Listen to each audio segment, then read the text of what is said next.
दोस्तों, आज दिल्ली और गुजरात के बीच आईपीएल 2026 का बेहद रोमांचक मुकाबला खेला गया। जी हां, मैच के आखिरी ओवर में दिल्ली के बल्लेबाजों ने ऐसा रोमांच बना दिया कि पूरा स्टेडियम दांतों तले उंगली चबाने के लिए मजबूर हो गया। तो आइए दोस्तों, देखते हैं बिना देरी करे मैच का पूरा रोमांच। तो दोस्तों, मैच का टॉस जीतकर दिल्ली कैपिटल्स पहले गेंदबाजी करने का फैसला करती है, जिसके बाद गुजरात की ओर से पारी का आगाज करने के लिए भारतीय क्रिकेट के प्रिंस कहे जाने वाले शुभमन गिल और तमिलनाडु के युवा सितारे साई सुदर्शन मैदान पर उतरे। दिल्ली के लिए पहला ओवर लेकर आए स्विंग के उस्ताद मुकेश कुमार। मुकेश की पहली ही गेंद लेग स्टंप पर थोड़ी छोटी थी और सुदर्शन ने अपनी कलाइयों का ऐसा शानदार उपयोग किया कि गेंद पलक झपकते ही मिड विकेट बाउंड्री के बाहर 4 रनों के लिए चली गई। स्टेडियम स्तब्ध था। मुकेश ने वापसी की कोशिश की, लेकिन तीसरी गेंद पर शुभमन गिल ने भी अपने हाथ खोले। एक क्लासिक बैकफुट पंच और गेंद स्क्वायर बाउंड्री के बाहर। पहले ही ओवर में 9 रन बटोरकर गुजरात ने ये साफ कर दिया कि वे आज केवल खेलने नहीं बल्कि राज करने आए हैं। दूसरा ओवर लेकर आए दक्षिण अफ्रीकी रफ्तार के सौदागर लुंगी एनगिडी।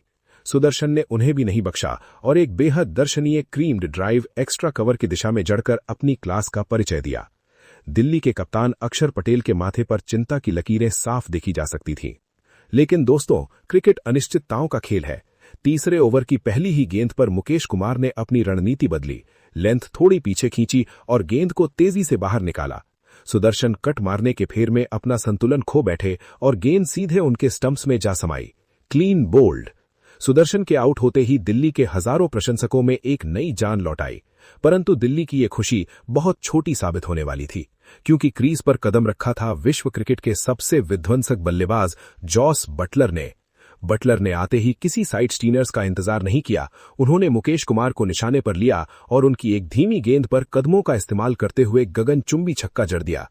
चौथे ओवर में कप्तान अक्षर पटेल खुद गेंदबाजी के मोर्चे पर आए, लेकिन बटलर आज किसी प्रलयकारी धुन में थे। उन्होंने अक्षर की पहली ही गेंद पर रूम बनाया और एक कड़क इनसाइड आउट चौका जड़ा। अगली गेंद पर फिर एक आसमानी छक्का। स्टेडियम में मौजूद दर्शक अब अपनी सीटों से खड़े हो चुके थे। पावर प्ले का असली रोमांच 5वें ओवर में दिखा, जब मुकेश कुमार वापस आए। बटलर ने इस ओवर में गेंदबाजी की धज्जियां उड़ा दी। पहली गेंद पर अविश्वसनीय लैप शॉट, फिर एक 96 मीटर लंबा छक्का जो स्टेडियम की अंतिम मंजिल की छत पर जा गिरा, और अंत में एक प्रचंड एक्स्ट्रा कवर बाउंड्री। 5 ओवरों के बाद गुजरात का स्कोर 59 फॉर 1 के विशाल आंकड़े तक पहुंच गया।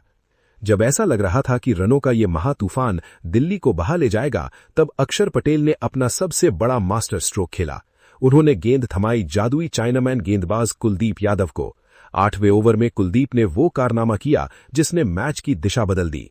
कुलदीप ने बड़ी ही चालाकी से गेंद की गति को बहुत कम रखा और बटलर को बड़े शॉट के लिए ललचाया। बटलर ने जोर से बल्ला घुमाया, लेकिन कुलदीप की जादुई फिरकी ने उन्हें पूरी तरह छका दिया। गेंद बल्ले को चूमते हुए सीधे स्टंप से टकरा गई। Jos Buttler out. दिल्ली के प्रशंसकों ने ऐसा जश्न मनाया मानो उन्होंने मैच ही जीत लिया हो। ये इस मुकाबले का सबसे निर्णायक क्षण था। बटलर के जाने के बाद गुजरात ने सबको चौंकाते हुए वॉशिंगटन सुंदर को ऊपर भेजा। सुंदर ने आते ही कुलदीप को स्ट्रेट ड्राइव मारकर अपने इरादे साफ कर दिए। दूसरी तरफ शुभमन गिल भी अब अपने रंग में लौट चुके थे। उन्होंने कुलदीप को एक गगनभेदी स्लॉग स्वीप जड़कर ये बता दिया कि रनों की रफ्तार थमने वाली नहीं है। मैच का सबसे विध्वंसक मोड़ 12वें ओवर में आया, जब दिल्ली के युवा स्पिनर विपराज निगम गेंदबाजी के लिए आए। ये ओवर दिल्ली के लिए किसी बुरे सपने जैसा साबित हुआ। पहली गेंद पर सुंदर का चौका, फिर नो बॉल पर फिर से चौका और फ्री हिट पर सुंदर ने अपनी पूरी शक्ति झोंकते हुए 98 मीटर लंबा छक्का मिड विकेट स्टैंड्स में जड़ दिया। आखिरी गेंद पर गिल ने भी बहती गंगा में हाथ धोए और साइड स्क्रीन के ऊपर से एक रॉकेट जैसा छक्का चढ़ा। इस एक ओवर ने मैच का पासा पूरी तरह पलट दिया। 12 ओवरों के बाद गुजरात का स्कोर 133-2 तक पहुंच चुका था। पारी के 15वें ओवर में लुंगी एनगिडी के खिलाफ एक शानदार चौके के साथ कप्तान शुभमन गिल ने अपना अर्धशतक पूरा किया। पूरा डगआउट खड़े होकर अपने कप्तान का अभिवादन कर रहा था। गिल यही नहीं रुके। उन्होंने 17वें ओवर में कुलदीप यादव को निशाना बनाया और लगातार 2 छक्के जड़कर स्टेडियम में शोर का सैलाब ला दिया। हालांकि एनगिडी ने 18वें ओवर में वापसी की और गिल को 70 रनों की शानदार पारी के बाद पवेलियन भेज दिया। अब मैदान पर थे वॉशिंगटन सुंदर और ग्लेन फिलिप्स। सुंदर आज एक अलग ही मिट्टी के बने थे। उन्होंने टी नटराजन जैसे डेथ ओवर विशेषज्ञ के खिलाफ एक विशाल छक्का जड़कर अपना पहला आईपीएल अर्धशतक पूरा किया और इतिहास रच दिया। पारी के अंतिम ओवर में ग्लेन फिलिप्स ने भी अपना जलवा दिखाया और मुकेश कुमार को एक 92 मीटर लंबा भीमकाय छक्का जड़कर स्कोर को हिमालय जैसा बना दिया। 20 ओवरों की समाप्ति के बाद गुजरात टाइटंस का कुल स्कोर था 210-4। ये अरुण जेटली स्टेडियम के इतिहास का ऐसा आंकड़ा था जिसे हासिल करना दिल्ली के लिए किसी अग्नि परीक्षा से कम नहीं होने वाला था। वॉशिंगटन सुंदर की 55 रनों की नाबाद पारी और गिल के 70 रनों ने गुजरात को ड्राइविंग सीट पर बैठा दिया था। मुकेश कुमार और टी नटराजन जैसे गेंदबाज आज पूरी तरह असहाय नजर आए। गुजरात ने पारी के दूसरे हाफ में 11 से भी ज्यादा की रन रेट से रन बटोरकर दिल्ली की रणनीति को तार-तार कर दिया। अब दिल्ली के सामने 211 रनों का विशाल लक्ष्य है। उस लक्ष्य को बौना साबित करने और दिल्ली की ओर से पारी का खौफनाक आगाज करने के लिए श्रीलंका के विध्वंसक सलामी बल्लेबाज पथुम निसंका और भारतीय क्रिकेट के सबसे स्टाइलिश और क्लासिक आइकॉन केएल राहुल की जोड़ी मैदान की सीढ़ियां उतरकर क्रीज पर पहुंची। गुजरात टाइटंस की ओर से पहला ओवर लेकर आए रफ्तार के सौदागर मोहम्मद सिराज अपनी आग उगलती गति और कातिलाना स्विंग के लिए पूरी दुनिया में जाने जाते हैं, लेकिन आज पथुम निसंका ने पहली ही गेंद से अपने खूंखार इरादे शीशे की तरह साफ कर दिए थे। सिराज की बाहर की ओर निकलती हुई एक तेज गेंद पर निसंका ने अपनी जादुई कलाइयों का अद्भुत और नजाकत भरा इस्तेमाल किया और एक बेहद ही शानदार, कड़क और नयन अभिराम चौका जड़कर अपना और टीम का खाता एक शाही अंदाज में खोला। निसंका का तूफान यही नहीं रुका। उन्होंने इसी ओवर में अपनी आक्रामकता जारी रखते हुए 2 और कड़क चौके जड़कर सिराज के आत्मविश्वास को पूरी तरह से हिलाकर रख दिया। पहले ही ओवर की समाप्ति तक दिल्ली ने बिना किसी नुकसान के 12 रन बेरहमी से बटोर लिए थे, जिसने गुजरात के खेमे में शुरुआत से ही एक भयंकर हलचल पैदा कर दी थी। पारी का दूसरा ओवर लेकर जब दक्षिण अफ्रीकी रफ्तार के किंग कागिसो रबाडा आए तो उन्होंने केएल राहुल को अपनी 14.5 प्लस की गति और उछाल से चुनौती देने की कोशिश की, लेकिन राहुल आज अपनी उस क्लास को दुनिया के सामने दिखाने के खूंखार मूड में थे। रबाडा की एक तेज और लेंथ गेंद पर राहुल ने बड़ी ही सहजता, बिना किसी मेहनत के एक एफर्टलेस पिकअप शॉट खेला और गेंद को मिड ऑन के ऊपर से 4 रनों के लिए बाउंड्री के पार विदा कर दिया। ये शॉट चीख चीख कर बता रहा था कि राहुल आज किस फॉर्म में है। तीसरे ओवर में मोहम्मद सिराज एक बार फिर आक्रमण पर लौटे, लेकिन राहुल ने उनकी एक फुल लेंथ डिलीवरी को बड़ी ही बेरहमी से अपने स्लॉट में लिया और क्लब करते हुए मिड ऑफ के ऊपर से हवा में उड़ाकर बाउंड्री के बाहर भेज दिया। दिल्ली की रन गति अब किसी सुपरसोनिक विमान की तरह उड़ रही थी और दर्शक हर एक गेंद और हर एक बाउंड्री पर पागलों की तरह झूम रहे थे। चौथे ओवर में रबाडा ने एक बहुत बड़ी रणनीतिक चूक की और राहुल को एक लेग स्टंप हाफ वॉली परोस दी। राहुल जैसे दिग्गज और सेट बल्लेबाज के लिए ये किसी दिवाली के तोहफे से कम नहीं था। उन्होंने बड़ी ही सहजता और नजाकत से अपनी कलाई मोड़ी और गेंद सीधा हवा में तैरते हुए स्टैंड्स में 6 रनों के लिए समा गई। एक राजशाही छक्का। इसके बाद कप्तान अक्षर पटेल ने डगआउट से एक कड़ा संदेश भेजा कि पावर प्ले की पाबंदियों का अधिकतम और निर्दयी फायदा उठाने के लिए ये आक्रामक खेल बिना रुके जारी रखा जाए। और दोस्तों, मैच का छठा ओवर गुजरात टाइटंस के लिए किसी भयावह, प्रलयकारी और डरावने सपने जैसा साबित हुआ। युवा तेज गेंदबाज अशोक शर्मा की गेंदबाजी पर पथुम निसंका ने वो रौद्र और खूंखार रूप धारण किया जिसकी किसी ने कल्पना भी नहीं की थी। निसंका ने ओवर की शुरुआत एक बेहतरीन और कलात्मक इनसाइड आउट चौका जड़कर की। इसके तुरंत बाद जब अशोक ने 147.6 किलोमीटर प्रति घंटा की रफ्तार वाली एक आग उगलती तेज गेंद फेंकी तो निसंका ने अपनी बाहुबली ताकत का मुजाहरा करते हुए सीधा एक प्रचंड, भीमकाय और प्रलयकारी छक्का मिड ऑफ के ऊपर से जड़ दिया। निसंका का बल्ला यही नहीं रुका। उन्होंने इसी ओवर में 2 और करारे चौके जड़कर अकेले इस एक ही ओवर से 23 रन बेरहमी से बटोरकर दिल्ली की पारी को एक रॉकेट जैसी रफ्तार दे दी। पावर प्ले के 6 ओवरों की समाप्ति के बाद दिल्ली कैपिटल्स का स्कोर बिना किसी नुकसान के 60 रनों से ऊपर पहुंच चुका था और गुजरात के गेंदबाज पूरी तरह से बेबस और लाचार नजर आ रहे थे। पारी के 7वें ओवर में तेज गेंदबाज प्रसिद्ध कृष्णा आक्रमण पर आए और केएल राहुल ने एक बार फिर अपनी बादशाहत साबित करते हुए उनका स्वागत एक पावरफुल और कड़क कवर ड्राइव के साथ किया। लेकिन दोस्तों, क्रिकेट अनिश्चितताओं और पल पल रंग बदलने वाले रोमांच का खेल है। मैच का असली ड्रामा और गुजरात की वापसी 9वें ओवर में शुरू हुई। प्रसिद्ध कृष्णा ने अपनी अतिरिक्त ऊंचाई और उछाल का बखूबी फायदा उठाया और एक बेहद ही तेज, शरीर की तरफ आती हुई शॉर्ट पिच गेंद फेंकी। निसंका उस तेज उछाल पर चकमा खा गए और गेंद को ठीक से टाइम नहीं कर पाए। गेंद हवा में काफी ऊंची टंग गई और राहुल तेवतिया ने मिड ऑफ पर पीछे की तरफ दौड़ते हुए एक बेहद ही सुरक्षित और शानदार कैच लपक कर इस विस्फोटक और खतरनाक ओपनिंग साझेदारी का दर्दनाक अंत कर दिया। निशंका के आउट होने के बाद मैदान पर आक्रामक बल्लेबाज नीतीश राणा ने कदम रखा। राणा ने आते ही अपनी आक्रामक शैली का परिचय दिया और प्रसिद्ध कृष्णा को आड़े हाथों ले लिया। उन्होंने प्रसिद्ध की एक शॉर्ट पिच गेंद पर अपनी पूरी ताकत झोंक दी और एक कड़क पुल शॉट मारकर गेंद को बाउंड्री के बाहर 4 रनों के लिए भेज दिया। इसी ओवर में केएल राहुल ने भी अपना गियर बदला और गुजरात के गेंदबाजी आक्रमण की बखिया उधेड़ना शुरू कर दिया। राहुल ने प्रसिद्ध की गेंदों पर प्रहार करते हुए लगातार 2 भीमकाय, गगनचुंबी और 90 मीटर लंबे छक्के जड़े। इसी आतिशी और राजशाही बल्लेबाजी के साथ केएल राहुल ने मात्र 27 गेंदों का सामना करते हुए अपना बेहद ही शानदार कप्तानी और धमाकेदार अर्धशतक पूरा कर लिया।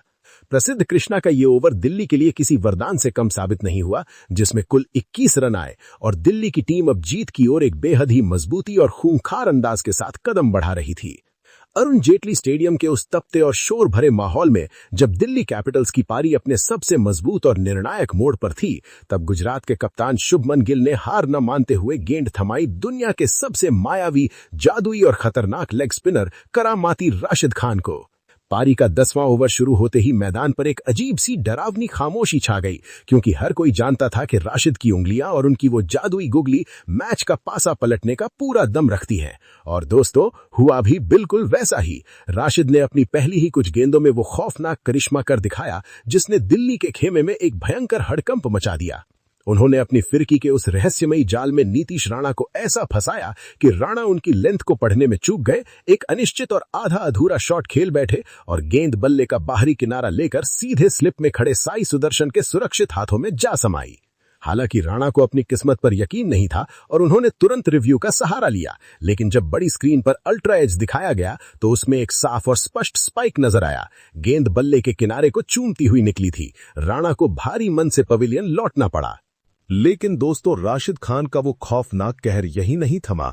अगली ही गेंद पर उन्होंने अपनी तरकश से एक बेहद ही रहस्यमयी, तेज और घातक गुगली निकाली, जिसे इम्पैक्ट प्लेयर के तौर पर आए युवा समीर रिजवी रत्ती भर भी नहीं पढ़ पाए। रिजवी अभी क्रीज पर सेट होने और पिच को समझने की कोशिश ही कर रहे थे कि गेंद टप्पा खाकर इतनी तेजी से अंदर की तरफ आई कि वो उनके बल्ले और पैड के बीच के विशाल अंतर को चीरती हुई सीधे जाकर स्टंप्स से जा टकराई। Clean bowled. समीर रिजवी बिना कोई खाता खोले गोल्डन डक का शिकार हुए और राशिद खान अब इस महामुकाबले में हैट्रिक की दहलीज पर खड़े थे। मात्र 5 गेंदों के भीतर दिल्ली का जो मजबूत स्कोर था वो अब 9.5 ओवर में 110/3 हो गया था और ऐसा लग रहा था कि गुजरात ने अपनी इस जादुई स्पिन गेंदबाजी से मैच पर अपनी पकड़ फिर से मजबूत कर ली है और दिल्ली को बैकफुट पर ढकेल दिया है। परंतु दोस्तों, कहानी में अभी एक बहुत बड़ा, रोंगटे खड़े कर देने वाला और हॉलीवुड थ्रिलर जैसा ट्विस्ट बाकी था, क्योंकि दिल्ली के सेनापति, उनके सबसे बड़े योद्धा केएल राहुल आज किसी और ही मिट्टी के बने नजर आ रहे थे। उन्होंने तय कर लिया था कि वे इस हार को इतनी आसानी से स्वीकार नहीं करेंगे और अंत तक लड़ेंगे।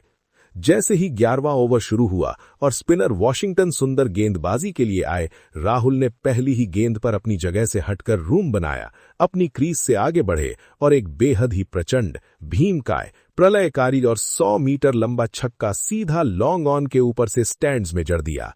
राहुल का ये खौफनाक पलटवार इतना घातक और अप्रत्याशित था कि गुजरात के गेंदबाज और कप्तान शुभमन गिल भी पूरी तरह से हैरान और हक्के बक्के रह गए। राहुल का आत्मविश्वास आज 7वें आसमान पर था और उनके बल्ले से निकलने वाली हर एक बाउंड्री की आवाज स्टेडियम में गूंज रही थी।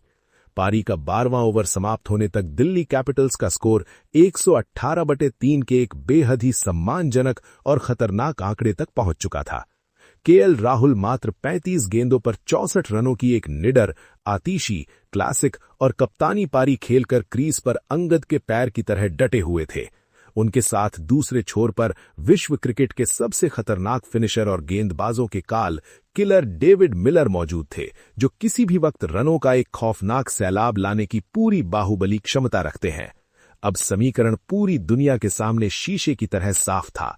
दिल्ली कैपिटल्स को यह महामुकाबला जीतने के लिए अंतिम 48 गेंदों पर 93 रनों की एक बहुत बड़ी दरकार थी और उनका करंट रन रेट 9.83 का चल रहा था। 12 ओवरों के इस जबरदस्त और खूनी घमासान ने पूरे अरुण जेटली स्टेडियम को अपनी सीटों पर खड़े होने के लिए मजबूर कर दिया था। दर्शक अपनी सांसें थामकर इस महासंग्राम का लुत्फ उठा रहे थे, क्योंकि राहुल और मिलर की इस खूंखार जोड़ी ने उस नामुमकिन नजर आने वाले लक्ष्य को मुमकिन बनाने की एक नई और मजबूत उम्मीद जगा दी थी। गुजरात के जादुई स्पिनरों और दिल्ली के इन विध्वंसक पावर हिटर्स के बीच का ये मुकाबला अब आईपीएल 2026 के सबसे रोमांचक, दिल दहला देने वाले और ऐतिहासिक अध्याय डेथ ओवर्स की ओर बढ़ चला था। पारी का 13वां ओवर लेकर आए तेज गेंदबाज प्रसिद्ध कृष्णा, लेकिन केएल राहुल आज किसी भी गेंदबाज को बख्शने या उन पर रहम खाने के मूड में बिल्कुल नहीं थे। उन्होंने प्रसिद्ध की बाहर की ओर निकलती हुई एक फुल लेंथ गेंद पर अपनी जादुई कलाइयों का शानदार इस्तेमाल किया और एक बेहद ही कड़क क्लासिक एक्स्ट्रा कवर ड्राइव जड़कर एक शानदार चौका बटोरा। इसी ओवर में किलर डेविड मिलर ने भी अपनी उस अफ्रीकी ताकत का डरावना परिचय दिया। उन्होंने प्रसिद्ध की एक तेज शॉर्ट पिच गेंद को बहुत जल्दी भांप लिया और एक पावरफुल आंख बंद करके पुल शॉट जड़कर डीप मिड विकेट बाउंड्री पर चौका निकाला। हालांकि ये ताकतवर शॉट खेलते ही मिलर अपनी उंगलियों में तेज दर्द से कराहते हुए दिखे और फिजियो को मैदान पर आना पड़ा, लेकिन उनके अंदर का वो जुझारू जज्बा और मैच जिताने की वो भूख रत्ती भर भी कम नहीं हुई। इसके बाद 14वें ओवर में कप्तान शुभमन गिल ने राशिद खान को उनकी जादुई फिरकी का अंतिम दांव खेलने के लिए बुलाया। राशिद ने फिर एक बार अपनी उस रहस्यमयी गुगली का इस्तेमाल किया और इस बार दिल्ली के कप्तान अक्षर पटेल को अपने जाल में फंसा लिया। अक्षर ने दबाव को तोड़ने के लिए एक बहुत बड़ा और हवाई शॉट खेलने का प्रयास किया, लेकिन गेंद हवा में काफी ऊंची टंग गई। डीप मिड विकेट की बाउंड्री से ग्लेन फिलिप्स ने पीछे की ओर भागते हुए अपनी नजरें गेंद पर जमाए रखीं और एक बेहद ही अविश्वसनीय, नामुमकिन और हैरत अंगेज डाइविंग कैच लपक कर अक्षर की उस पारी का शानदार अंत कर दिया। मैच का असली रोमांच और सस्पेंस 15वें ओवर में तब और भी ज्यादा बढ़ गया जब युवा अशोक शर्मा की एक ही गेंद पर दिल्ली को मुफ्त के 5 रन मिल गए।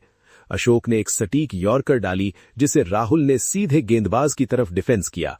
अशोक ने हताशा में गेंद को उठाया और बिना सोचे समझे स्ट्राइकर एंड पर एक बहुत तेज थ्रो कर दिया, लेकिन कोई भी फील्डर बैकअप में मौजूद नहीं था। गेंद स्टंप्स को मिस करती हुई सीधे बाउंड्री के बाहर 4 रनों के लिए चली गई। 1 run plus 4 run over throw. इसी ओवर में राहुल ने एक और कड़क चौका जड़कर दिल्ली की जीत की उम्मीदों को पूरी तरह से जिंदा रखा। लेकिन दोस्तों, 17वां ओवर लेकर आए रफ्तार के सौदागर मोहम्मद सिराज ने इस मैच में एक ऐसी खौफनाक सुनामी ला दी जिसने दिल्ली के डगआउट में मातम पसार दिया। ओवर की चौथी गेंद पर दिल्ली के बल्लेबाजों के बीच एक बहुत बड़ा और आत्मघाती तालमेल का अभाव देखने को मिला। राहुल ने एक तेज पुल शॉट खेला और एक त्वरित रन के लिए दौड़ पड़े, लेकिन फिर अचानक उन्होंने रन लेने से मना कर दिया। दूसरे छोर से ट्रिस्टन स्टब्स आधी पिच तक पहुंच चुके थे। वहां मुस्तैद खड़े युवा फील्डर साई सुदर्शन ने चीते किसी फुर्ती दिखाते हुए गेंद को उठाया और एक ही एक्शन में एक बेहद ही सटीक डायरेक्ट हिट मारकर ट्रिस्टन स्टब्स को रन आउट कर दिया। स्टब्स डाइव लगाने के बावजूद क्रीज से काफी दूर रह गए। सिराज का वो खौफनाक कहर यही नहीं थमा दोस्तों, उन्होंने इसी 17वें ओवर की अंतिम गेंद पर केएल राहुल की उस महान ऐतिहासिक और मास्टर क्लास पारी का सबसे दर्दनाक अंत किया। राहुल ने सिराज की एक ऑफ स्टंप के बहुत ज्यादा बाहर जाती हुई वाइड यॉर्कर पर एक बड़ा शॉट खेलने का बल्ला अड़ाया, लेकिन गेंद ने निचला किनारा लिया और विकेट के पीछे मुस्तैद खड़े सुपरमैन जॉस बटलर ने एक शानदार डाइव लगाते हुए कोई गलती नहीं की और कैच लपक लिया। केएल राहुल मात्र 8 रनों से अपने एक बेहद ही ऐतिहासिक और शानदार शतक से चूक गए और उनके पवेलियन की ओर जाते ही पूरे अरुण जेटली स्टेडियम में एक मौत जैसा खौफनाक सन्नाटा पसर गया। अब मैदान पर किलर मिलर अकेले और सबसे बड़े योद्धा बचे थे और उनका साथ देने आए युवा बल्लेबाज विपराज निगम। समीकरण अब बेहद ही डरावना हो चुका था। अंतिम 12 गेंदों पर जीत के लिए 32 रनों की एक बहुत बड़ी दरकार थी। 19वां ओवर लेकर एक बार फिर आग उगलते हुए सिराज आए और दोस्तों, डेविड मिलर ने उनकी पहली ही गेंद पर अपना वो खौफनाक किलर अवतार दिखाते हुए एक बेहद ही प्रचंड और 82 मीटर लंबा छक्का जड़ दिया। अगली ही गेंद पर मिलर ने एक ऐसा नो लुक फ्लैट 6 जड़ा जिसने इस पूरे मैच को एक बार फिर से दिल्ली के पक्ष में पूरी तरह से मोड़ दिया। युवा विपराज निगम ने भी अपना जौहर दिखाया और दबाव में सिराज की एक चालाकी भरी स्लोअर बाउंसर पर विकेटकीपर के सर के ऊपर से एक बेहद ही अद्भुत और कलात्मक अपरकट चौका बटोरा। अब बारी थी इस ब्लॉकबस्टर मैच के अंतिम सबसे निर्णायक और 20वें ओवर की। दिल्ली को जीत के लिए अंतिम 6 गेंदों पर 15 रनों की सख्त जरूरत थी और गेंद गुजरात के तेज गेंदबाज प्रसिद्ध कृष्णा के कांपते हुए हाथों में थी। पूरा अरुण जेटली स्टेडियम अपनी सीटों पर खड़ा था, धड़कनें रुक चुकी थीं। पहली गेंद विपराज निगम ने एक शानदार और कड़क चौका जड़कर समीकरण को 5 गेंदों पर 11 रन कर दिया। दिल्ली के फैंस खुशी से झूमने लगे। लेकिन अगली ही गेंद पर प्रसिद्ध कृष्णा ने एक चैंपियन वाली वापसी की। उन्होंने एक बेहद ही सटीक और तेज शॉर्ट पिच गेंद डाली, जिस पर निगम एक बड़ा शॉट खेलने के प्रयास में हवा में गेंद को टांग बैठे और कप्तान शुभमन गिल ने एक आसान सा कैच पकड़ लिया। अब क्रीज पर आए पुछल्ले बल्लेबाज कुलदीप यादव। तीसरी गेंद मिलर ने एक समझदारी वाला सिंगल लिया, क्योंकि उन्हें हर हाल में स्ट्राइक अपने पास रखनी थी। लेकिन अब स्ट्राइक कुलदीप के पास आ गई। स्क्रिप्ट के अनुसार यहां मिलर ने सिंगल लिया तो स्ट्राइक कुलदीप के पास होनी चाहिए, लेकिन चौथी गेंद मिलर खेल रहे हैं, यानी कुलदीप ने सिंगल लिया होगा। हम इसे नाटकीय बनाते हैं। कुलदीप ने 1 रन लेकर मिलर को स्ट्राइक दी। अब समीकरण 3 गेंदों पर 10 रन की दरकार है। चौथी गेंद प्रसिद्ध कृष्णा दबाव में एक बहुत बड़ी गलती कर बैठे और गेंद मिलर के स्लॉट में दे दी और किलर मिलर ने उसे स्टेडियम की पार्किंग में पहुंचाते हुए एक बेहद ही भीमकाय, महाविशाल और 105 मीटर लंबा छक्का जड़ दिया। अब समीकरण पूरी दुनिया के सामने साफ था। अंतिम 2 गेंदों पर मात्र 4 रनों की जरूरत थी। 5वीं गेंद मिलर ने एक और कड़ा प्रहार किया। गेंद हवा में गई, लेकिन बाउंड्री तक नहीं पहुंच पाई, डीप मिड विकेट की तरफ। फील्डर ने गेंद को रोका और इन दोनों बल्लेबाजों ने चीते किसी फुर्ती से दौड़कर 2 रन तेजी से बटोर लिए। अब दोस्तों दिल थाम लीजिए, अंतिम गेंद पर जीत के लिए 2 रनों की दरकार थी और मैच टाई के लिए 1 रन चाहिए था। प्रसिद्ध कृष्णा अपने रनअप से दौड़ना शुरू किया। उन्होंने अपना पूरा अनुभव झोंकते हुए एक बेहद ही सटीक, परफेक्ट और ब्लॉक होल में यॉर्कर लेंथ गेंद डाली। मिलर उस यॉर्कर को ठीक से उड़ा नहीं पाए और उन्होंने उसे सिर्फ मिड ऑफ की तरफ धकेला, पुश किया। दोनों बल्लेबाज पागलों की तरह अपनी जान की बाजी लगाते हुए 1 रन के लिए दौड़ पड़े, लेकिन मिड ऑफ पर मुस्तैद खड़े चीते जॉस बटलर ने बिजली की गति से गेंद को एक हाथ से पकड़ा और बिना कोई समय गवाए नॉन स्ट्राइकर एंड पर एक रॉकेट जैसा डायरेक्ट हिट थ्रो कर दिया। गेंद सीधे जाकर स्टंप से टकराई। कुलदीप यादव डाइव लगाने के बावजूद क्रीज से महज कुछ इंच दूर रह गए और अंपायर ने उन्हें रन आउट करार दे दिया। दिल्ली 1 रन पूरा कर चुकी थी, लेकिन दूसरे रन के प्रयास में रन आउट हुआ, इसलिए स्कोर बराबर नहीं हुआ। गुजरात 1 रन से जीत गया।